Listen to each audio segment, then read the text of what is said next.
Hello students, now the new chapter, last chapter of your syllabus, most probably it is last chapter, ऐसा क्यों कह रही हूँ बाद में इस बारे में डिस्कस करेंगे. The last chapter is probability. Probability आप हर क्लास में छोटा इंट्रो पढ़ते आए हैं and it's I had already told you probability is very vast topic of it's part of an mathematics और we can say it the part of the statistics. ये एक बहुत इम्पॉर्टेंट ब्रांच है मैथ्स की, statistics, और उसी में सबसे इम्पॉर्टेंट टॉपिक है probability, P and C.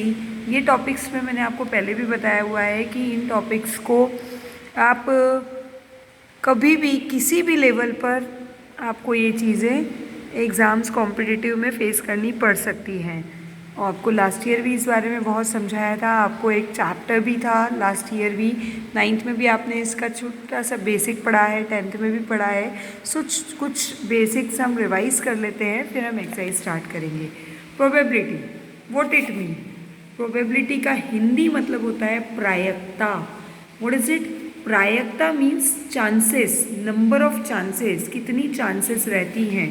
Probability का मतलब number of chances. Probability is actually numerical measures of uncertainty.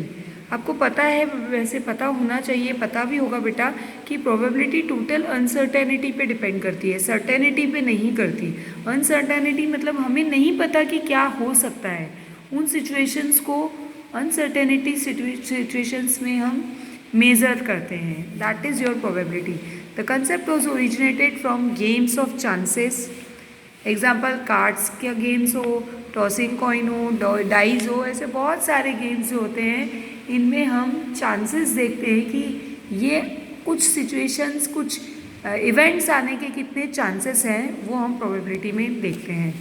In early classes as we had learned about probability, what is it?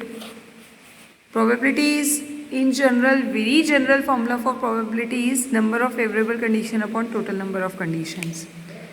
अब कुछ कंडीशंस आपने लास्ट ईयर भी पढ़ी थी, आपको याद भी हो, लास्ट ईयर क्या अर्लियर क्लासेस में पढ़ी हुई हैं कि किसी भी इवेंट की प्रोबेबिलिटी हमेशा 0 और 1 के बीच में लाई करती है और प्रोबेबिलिटी ऑफ इम्पॉसिबल इवेंट 0 होता है. लास्ट ईयर हमने इस पर बहुत डिस्कस किया था.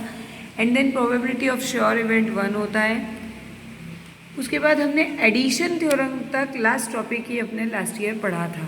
ये एडिशन थ्योरम आपने लास्ट ईयर पढ़ी थी, पर इसके कुछ बेसिक्स आपको इस साल भी यूज़ हो सकते हैं, इम्प्लीमेंट किए जा सकते हैं. इसलिए फिर बता देती हूँ कि किसी भी इवेंट की प्रोबेबिलिटी अगर हम देखते हैं तो probability of any event A और एनी इवेंट बी, और की कंडीशन को हम यूनियन कहते हैं, आपने सेट थ्योरी में भी पढ़ा था. तो that is P of A union B and the formula for that is P of A union B equals to P A plus P B minus P intersection B. और आपको last year भी मैंने कुछ बताया गया था कि terminologies क्या यूज़ की जाती हैं. इंटरसेक्शन जो है वो एंड, साइमल्टेनियसली, बोथ, इस तरह के वर्ड्स यूज़ किए जाते हैं उसके लिए टेक्स्ट में. और यूनियन के लिए एटलीस्ट और, आइदर और, इस तरह के वर्ड्स का यूज़ किया जाता है. So it is the general intro of probability. Now we will start the exercise in the next video.